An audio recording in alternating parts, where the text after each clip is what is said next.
আজকে তোমাদের সাথে শেয়ার করছি বিকেলের দারুণ একটা জলখাবার, একটা খেলেই কিন্তু পেট ভরে যাবে।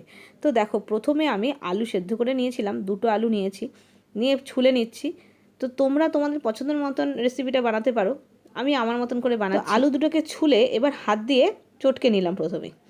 এইভাবে এবার আমি দিয়ে দিচ্ছি নুন পরিমাণ মতন, খুব একটা মশলা আমি ব্যবহার করিনি, তোমরা পরিমাণটা বাড়াতে পারো।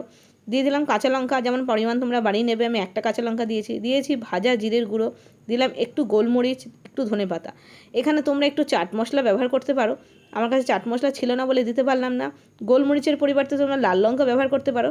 সব কিছু দিয়ে ভালো করে চটকিয়ে নিলাম। এবার দেখো, আমি একটা পাউরুটি নিয়ে নিয়েছি আর একটা গ্লাস নিয়ে নিয়েছি। এরকমভাবে গ্লাস দিয়ে চেপে পাউরুটিগুলোকে গোল গোল শেপ দিয়ে দিলাম। এবার গোল শেপ তোমরা দিতে না চাইলে স্কোয়ার করেও রাখতে পারো বা ট্রায়াঙ্গেলও করতে পারো। তো দেখো, আমার শেপগুলো দেওয়া হয়ে গেছে। এবার আমি প্রত্যেকটা পাউরুটির মধ্যে অল্প করে করে মেয়োনিজ লাগিয়ে দিচ্ছি।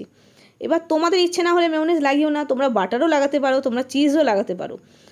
তো আমি মেয়োনিজ লাগাচ্ছি। তো প্রত্যেকটার মধ্যে মেয়োনিজ লাগানোর পরে এবার যে আলু মেখে রেখেছিলাম সেই আলুটা দিয়ে দিলাম, চেপে চেপে ভালো করে দিয়ে আরেকটা পাউরুটি দিয়ে মানে আটকে দিলাম। এরকমভাবে বানিয়ে নিলাম। এইভাবে সবগুলো পাউরুটি কিন্তু আমার তৈরি হয়ে গেল। বেশ সুন্দর করে শেপ দিয়ে দিলাম, সবগুলো পাউরুটি তৈরি হয়ে গেছে। এবার একটা বোলের মধ্যে আমি 2 চামচ বেসন নিয়েছি, বেসনটাকে দিয়ে দিলাম একটু নুন, আর কিছুই দেবো না। এবার জল দিয়ে বেসনটাকে ভালো করে গুলে নিতে হবে, যাতে কোনো রকমভাবে ডেলা পাকিয়ে না থাকে। তো ভালো করে কিন্তু গুলে নিতে হবে। দেখো, একদম স্মুথ করে একটা ব্যাটার তৈরি করে নিলাম। আর দিয়ে দিচ্ছি এর মধ্যে একটু ধনেপাতা কুচি।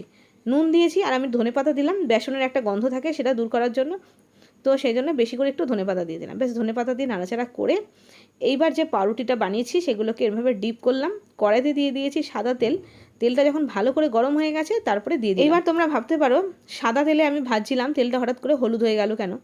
তো আমি তেলের মধ্যে না একটু ঘি দিয়ে দিয়েছি, তাহলে না সুন্দর একটা ফ্লেভার আসবে, সেই জন্য। তো তোমরা ইচ্ছে না হলে ঘিটা নাও দিতে পারো। এবার দেখো, একটা ফ্রাই হয়ে গেছে, সুন্দর করে তুলে নিলাম এবং আরেকটা দিয়ে দিলাম। এইভাবে সবগুলো পাউরুটি কিন্তু আমি ভেজে নিয়েছি। আর বেশি বানানোর দরকার হয় না, কারণ একটা খেলেই কিন্তু পেট ভরে যাবে। তো দেখো, ফাইনালি আমার এই জলখাবারটা তৈরি হয়ে গেছে। এটা বিকেলবেলা খেতে পারো বা স্কুলের টিফিনে বাচ্চাদেরকেও দিয়ে দিতে পারো। সসের সাথে ভীষণ খুশি হবে, বাচ্চারা খুব পছন্দ করে খাবে, আর খেতেও কিন্তু দারুণ টেস্টি হয়। তোমরা অবশ্যই একবার বানিয়ে দেখো, একেবারে অন্যরকম, খেতে কিন্তু খুবই সুস্বাদু হয়। ভালো লাগলে অবশ্যই করে কমেন্ট করো, আর বাড়িতে এর আগে বানিয়ে থাকলে অবশ্যই করে জানিও আমাকে। তো আজকে এই পর্যন্তই, দেখা হচ্ছে আরও নতুন নতুন রেসিপির সাথে। ততক্ষণের জন্য বাই বাই।